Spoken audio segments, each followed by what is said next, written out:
Welcome back to the TwinSpires jury. I'm Ashley Anderson here with James Scully and Darin Zoccali to argue our best bets and fades. Well, we'll talk about our fades at the end, but talk about our best bets in three major races this weekend. We have opening weekend of the September meet, a 14-day meet at Churchill Downs, and it starts tonight, Twilight Racing, 5 p.m. post time for race one. And we're going to look at the Grade 3 Iroquois, the kickoff to the road to the Kentucky Derby happening on Saturday. This is a race for 2-year-olds at a mile. We'll also talk the Louisville Thoroughbred Society Stakes, and we'll close out with the Woodbine Mile, a Breeders' Cup win. You're in for the Breeders' Cup Mile. It's part of the Turf Champions Day, which will have 3 Breeders' Cup win you're in events at Woodbine on Saturday. James, I'll start things off with you because I know you love the 2-year-olds and your 2-year-old report. We're going to look at the Grade 3 Iroquois. It's race 8 on Saturday at Churchill. Like I said, 2-year-olds racing a mile. It's a one-turn mile at Churchill. The top 5 receive those points for the Kentucky Derby leaderboard. The winner will get 10 points. And this is a post time of 4:26 p.m. So tell us who you think will win this race. I landed on number 5, Spice Runner, and granted, he faces I think, a challenge in here against the horse that beat him last time, number 7, Comport, the 6-5 morning line favorite. But like I said, Spice Runner, it comes off a good second. I just thought that was an improved performance by this Steve Asmussen trained son of Gunrunner. Looks like a type of colt to me that is improving with experience. He won first time out, but it wasn't a very fast race at Churchill Downs, and then came back and was no factor whatsoever in the Bassford Manor. But like I referenced, he drew inside of Comport last time, set the pace. It looked like at one point here, I thought Comport might absolutely just roll right by him with the greatest of ease. But Spice Runner, I thought, really dug in well, made his odds-on rival work hard to get the victory that day. He does edge away a little bit late. But like I said, I think this was a much improved performance by Spice Runner from his first 2 efforts, and one that I believe he can keep progressing upon for Steve Asmussen in the Grade 3 Iroquois. Darin, let's see. You have nothing personal going for a price, which tends to be the theme here on our jury. Tell us why you like nothing personal. Yeah, look, the debut I thought was spectacular. Obviously, Colonial Downs' main track is lightning fast, and you always see extremely fast times there. But I thought the manner in which this horse won this race was really something that was worth making a note of, as he's just kind of stalking here the leader. And I mean, he's going to just blow by here at the top of the stretch and could win this race by as much as he wants to. I mean, this is a horse that is completely professional here, gets shaken up, and the quick manner in which he separates himself from the rest of the field here. I mean, this is a serious racehorse that can make a move like this in their debut. Fast fractions and all. Like I said, I understand that the track at Colonial is fast, so I don't jump up and down because the horse went to 3/4 and 108 and 3, because that track produces times like that. But I could not have been more impressed by the visual effort there. And on top of that, the horse that ran second to him that day, Antrax, came out of that race to win a maiden special weight in his subsequent start. And then he came back about 11 days later and ran a troubled and good 4th in a stake race at Colonial. So that's flattered the form of nothing personal. By Violence out of a Wando mare. Interesting pedigree, but they still paid $270,000 for this horse as a 2-year-old in training. Debuted at 7, stretches out to a mile. And I like the inside draw, given how this field is shaken up, because sometime is going to show speed. Spice Runner is going to show speed. Comport is going to show speed. And I think Jamie Rodriguez can just kind of let those horses go and set a good covered up trip down to the inside and make a similar move once again, where he loops around them coming to the top of the stretch. So I'm going to try to jump on nothing personal before everybody else does. I don't know if we're getting 8-1, but I think he's a serious horse. I'll tell you, that Violence, I'm just so impressed with him, especially with these 2-year-old runners. Baffert had one last weekend. Boyd, this nothing personal, like you said, Darin, was very impressive. And this Greg Compton, this is a $270,000 son of Violence. He also has a contender in the Grade 3 Pocahontas, the Road to Kentucky Oaks kickoff, and Embrace the Moment off of a big maiden win. So this Compton, he's got some 2-year-olds looking to get on the this weekend. Kentucky Derby and Oaks. Sorry. I'm taking it to Voss, the 8, who's 12-1, going for a bigger price here. And did want to mention in the last 10 years, we have seen 3 post-time favorites win. Comport is a worthy favorite, going to be tough to beat. James, you mentioned him, had beaten Spice Runner 2 previous tries for Spice Runner in those 2 stakes races, but we have seen some big prices come through in the Iroquois here, and I'm going to take a shot with Will Walden's 2-year-old who's by Instagram. This is a horse that's probably long-term going to be a sprinter miler, I would guess, based off pedigree, but this is a 1-turn mile. We aren't asking these 2-year-olds to show a new element handling 2 turns yet. So Lost, I picked because of the way this horse was able to rebound, overcoming a slow start. We're watching here at Ellis Park, was racing 7 furlongs and got up to win by 2 lengths, but actually was 10th at the first call, 10th of 11th, and then 7th by 2 lengths at the second call. So I was able to rally well.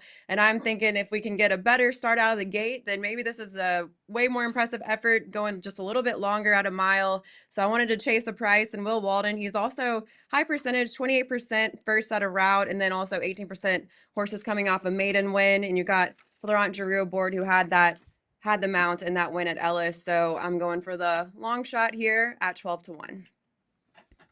Yeah, I don't blame you. I gave this horse a serious look. He is a big lumbering son of Instagram who looks like he's going to appreciate whenever he gets more ground. And Instagrams are not really known for running that well on debut. He's not a high percentage stallion when it comes to putting out first out winners. So he got a little bit green in the stretch and kind of waited on horses, but was able to still put them away and kind of drew away again. So I think he's a very interesting horse that I thought overcame quite a bit in his debut, and 12-1 would be a great price.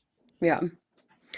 We'll take it over to race 10 now, the Louisville Thoroughbred Society Stakes. This seemed like, to me, one of the toughest races on this card. It's 6 furlongs for 3-year-olds and up, post time of 5:29 p.m. Eastern time.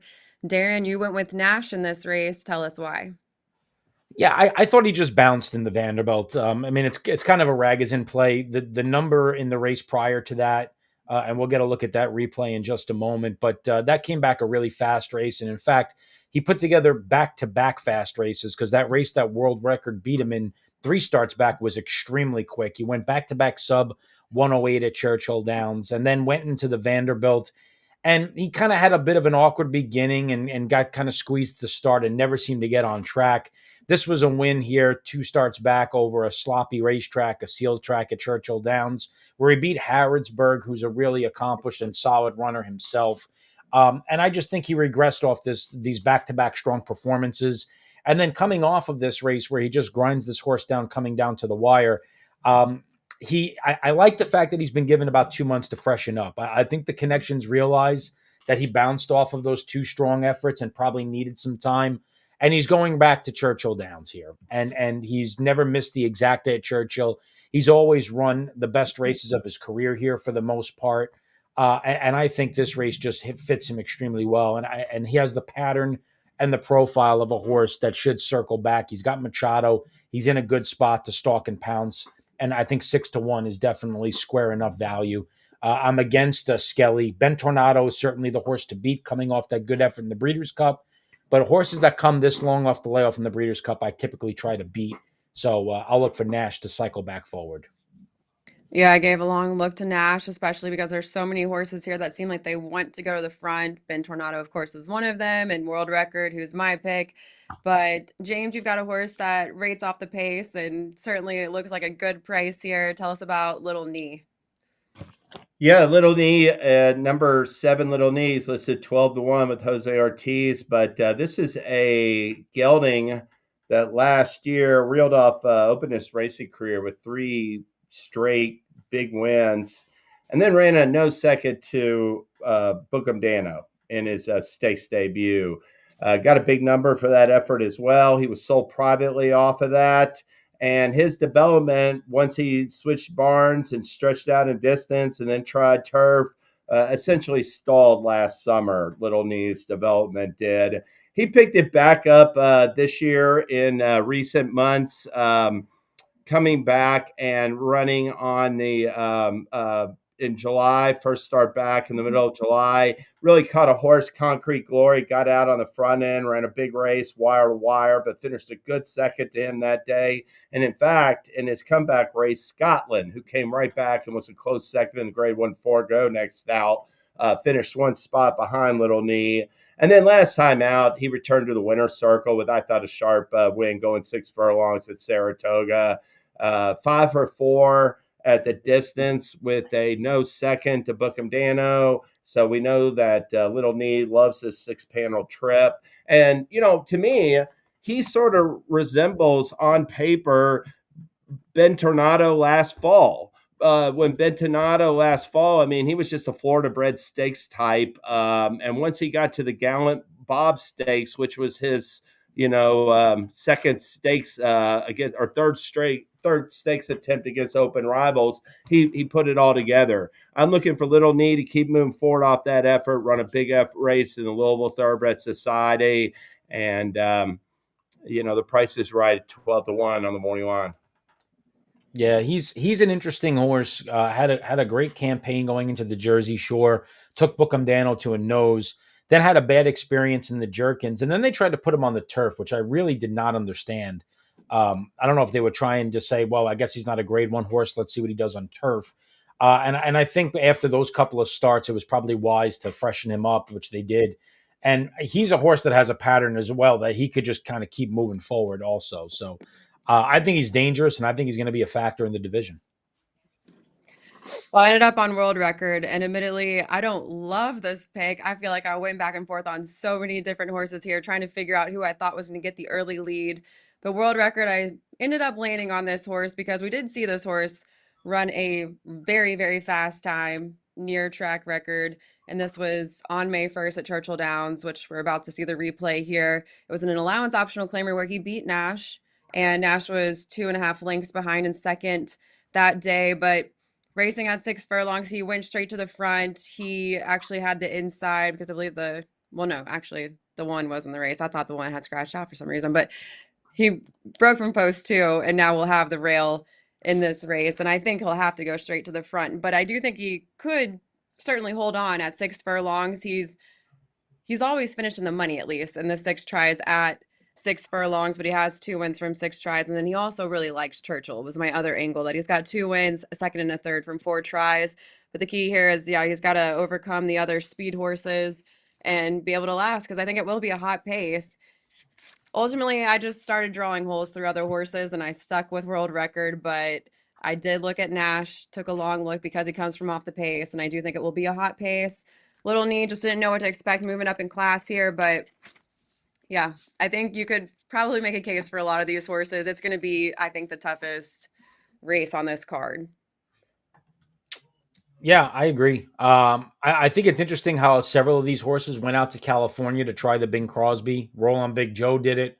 World Record did it. Obviously, I guess looking to see how he fared out there. Roll on Big Joe was in California last year, but also Crazy Mason went out there to run in the Bing Crosby. And then he came back to Saratoga and ran a really good race to run second to Bookham Dano from off the pace, which kind of flattered, I thought, that Bing Crosby form as well. So interesting to see these horses kind of shift around a little bit from East Coast to West Coast. But my concern with him, like you said, he's going to have to gun from the inside, and there's a lot of speed in here. And I thought that the race set up better from horses off the pace. But, it wouldn't shock me at all if he's the speed of the speed. Yeah, my hope was coming off the layoff, maybe he'll be fresh and he'll be able to get right out to the front and hold on, because we've seen him do it before. It's going to be tough with all the other speed. And I don't know what we'll get from Ben Tornado coming off that long layoff. Maybe And you he's got going to come out and Scully. look impressive. And Scully, who, if you look, you got Durante in here, who won as a huge long shot in the, the Aristides, going up against a lot of these horses. And that was a weird race because Scully did not get out of the gate. And then Durante actually at one point, I feel like he looked like he was dropping out of it and then was able to re-rally and it was very strange. He was 33-1. It was a weird race for sure. World Record was second that day, but I'm just hoping coming in fresh off that layoff, maybe World Record will show a different element. And for a while, he had that win-loss pattern, and now has back-to-back losses. So I'm looking for a bounce-back effort. But I just don't know what to expect from some of these horses that we're going to see moving up in class or coming off layoffs. It's just a really tricky race that we have picked to talk about on the jury. Yep. All right, well, we'll Those talk are the about best ones promo. to feature. Yeah, exactly. We'll talk about promos and tournaments now. So, Darin, I'll turn it over to you. Yeah, a lot going on. We'll start with the promotion. So, with the return of Churchill Downs, of course, we have money back opportunities at Churchill Downs selected races on Fridays and Saturdays. So, be sure to click on the offers page, go to the Churchill Downs selected races money back, see which ones have been picked out for you, and bet those races with a little bit more confidence to get your money back. If the horse runs second or third, up to $10. And then the great card at Woodbine on Saturday, 15% profit boost on selected wagers as well. So if you win, we can give you a little bit extra. So again, be sure to be opted in. The Woodbine card on Saturday is tremendous. Definitely a great card to be a part of, and we're going to give you a little bit of a boost there to your winnings, but you have to be opted in. So go to the offers page and do that. And speaking of Woodbine, well, they're going to be included in a major tournament that we have coming up this weekend. So we'll start off there looking at the $500 qualifier for the Kentucky Derby Betting Challenge, already with 26 players, I believe, locked in for next year's edition. We're going to send a few more on Saturday. And that tournament is going to feature both Woodbine and Churchill Downs.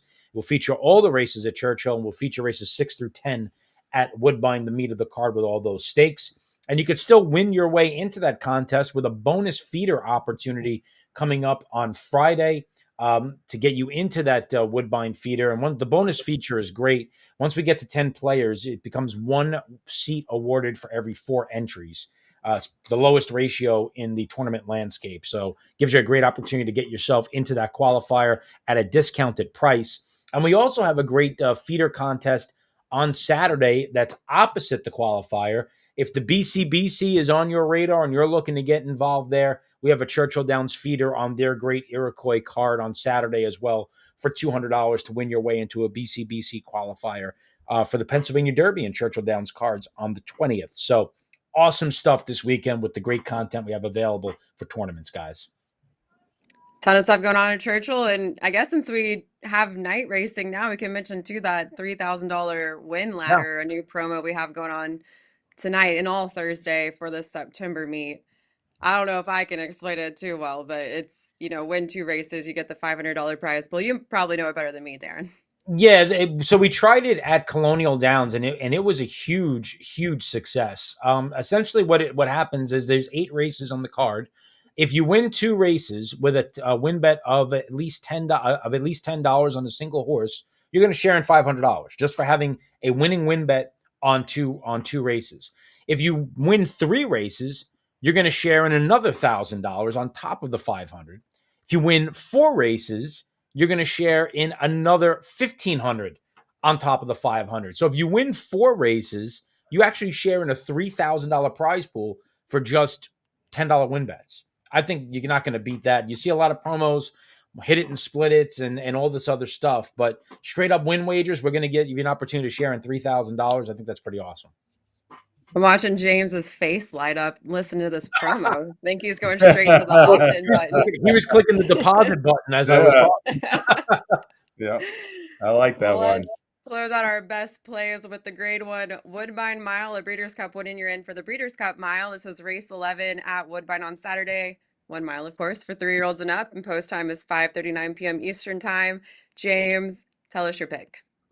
My pick's number 6, my boy Prince. He's listed at 10-1 on the morning line. Last year, my boy Prince ran a good race, won a 1.8 stake on synthetic, came back, finished a close second in the 1.25 King's Place on synthetic.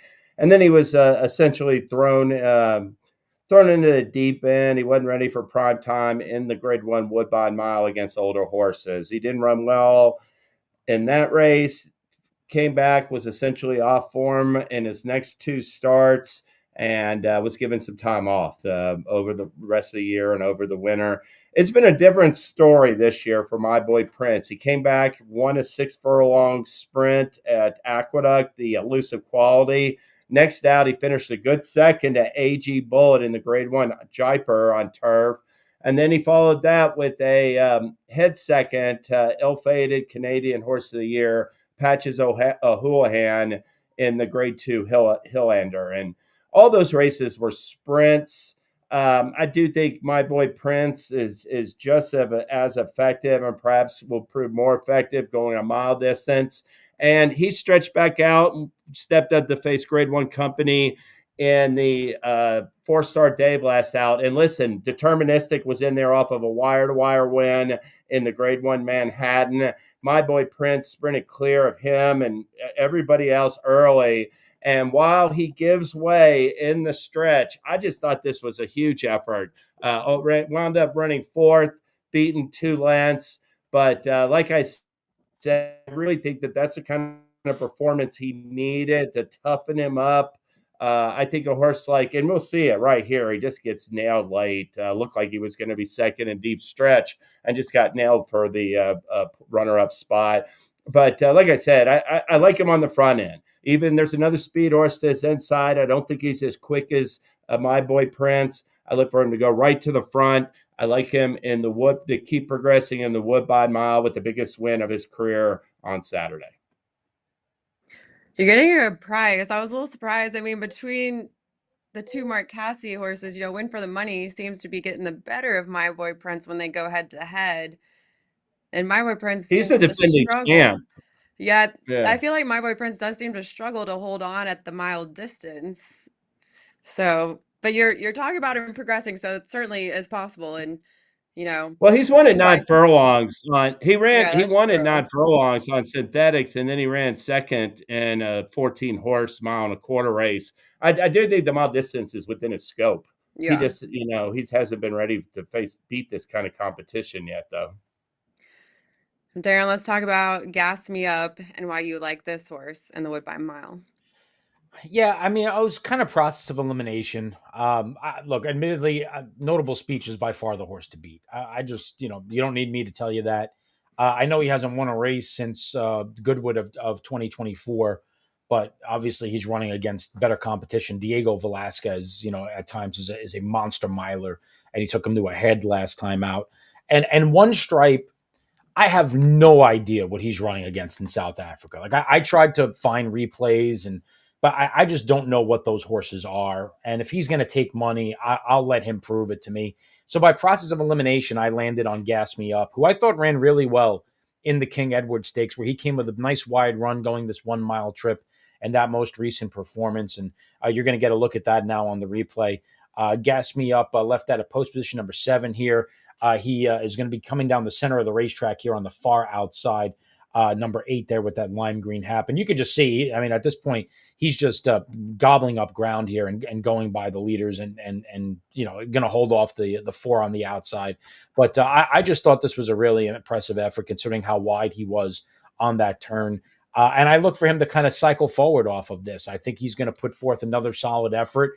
He's got a win over the course. I like the fact that he's drawn to the outside. I like that spot on the the inner turf 1 mile for the Woodbine Mile. I think he can kind of just take back and make that one big run once again. I think there's speed here. My Boy Prince is going. Huntmaster is going.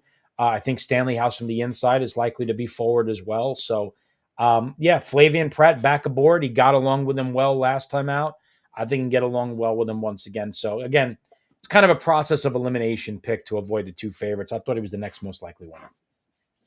Yeah, this was going to be my play. If I was going with the value, I just decided to stick with Notable Speech because I thought he was going to be tough to beat. You mentioned that he hasn't won in a little while at a mile, but he has faced tougher competition, and he was beaten just ahead by Diego Velasquez, who's a multiple group winner, and Charlie Appleby coming over here to Woodbine for the first time, but that's certainly no concern. He's a 26% winner with shippers and a 30% winner in graded stakes. William Buick is in town to ride. And Notable Speech when he raced here in the U.S. at Del Mar in the Breeders' Cup Mile. He was beaten 3/4 of a length by More Than Looks and had that 101 Brisnet speed figure.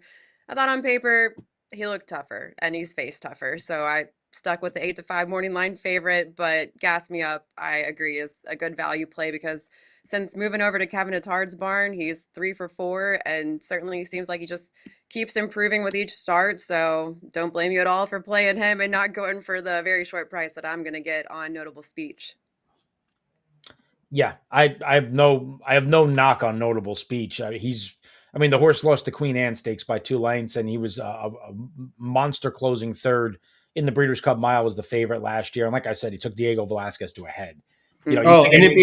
if he runs a big race in the Woodbine Mile, he's going to compete for favoritism probably again in the Breeders' Cup Yeah, Mile. I mean, Applebee's used this race many a time for his mile contenders, and we'll see some contenders come out of the Grade One Summer and the Talma. All three races have Breeders' Cup implications. Yep. I assume we're looking at his win. This might be from last July because it says Goodwood. So Yeah, that's him on the inside in the blue colors kicking on.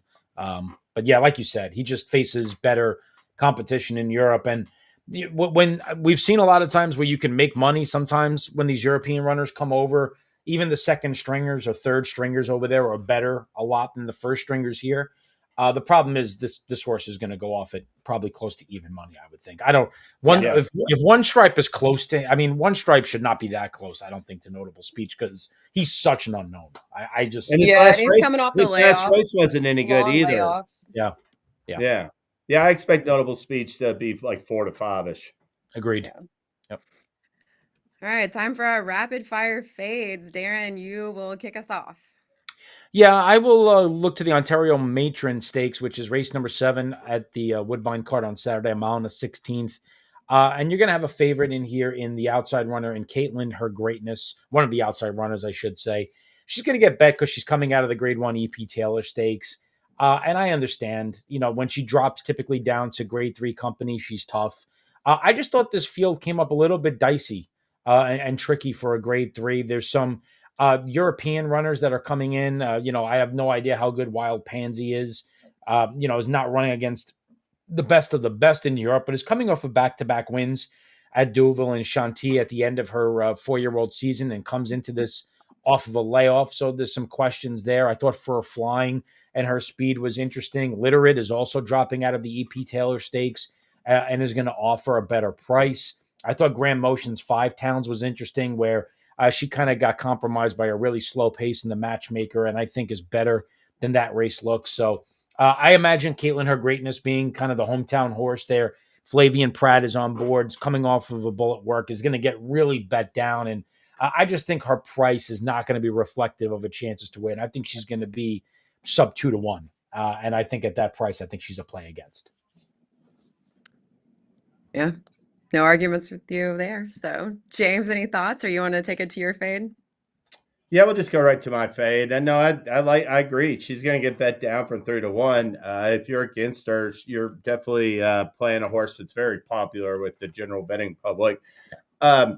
My fade is going to come at Churchill Downs, race 4. It's a non-winner. It's a 2 lifetime at 30 claimer at a mile. I'm against the number 8 Mo Running. He's the 7-2 morning line favorite for Christopher Davis and Luis Saez.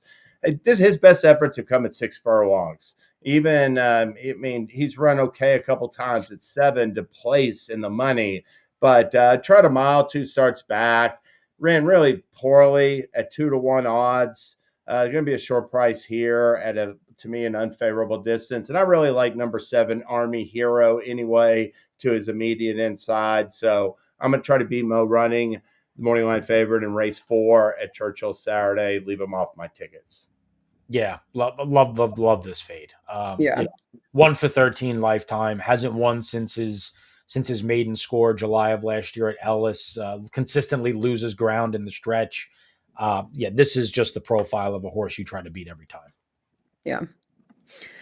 Let's see. And I will take it to the Open Mind Stakes. This is 6.5 furlongs, and I'm fading number 4 Positano Sunset at 2-1. Overall, her record at Churchill, a little alarming. 1 for 8 and has 2 seconds as well, but has not won at today's distance since an allowance optional claimer at Keeneland in April of 2023. That was 12 starts back. 2 most recent wins were at 7 furlongs, and it seemed like she needed that extra ground to get up for the win. Not entirely sure how hot the pace is going to be. Most of the field does come from off the pace or sits right off that early speed. You got Impel in there, who probably is going to rate off the pace. Little Prankster can go to the front, but definitely the 1 Gray Lightning I think is going to go for the early lead. Just worried that Positano Sunset won't have that hot of a pace or enough ground to get up for the win at 6.5 furlongs. So I will fade her at a short price. She hasn't run since May, and I look at this where Ian Wilkes would be pleased if she came back and ran second or third, just get a good race. You referenced it. She hasn't run her best races at Churchill, but she likes Keeneland. She won the Grade One Madison there this spring.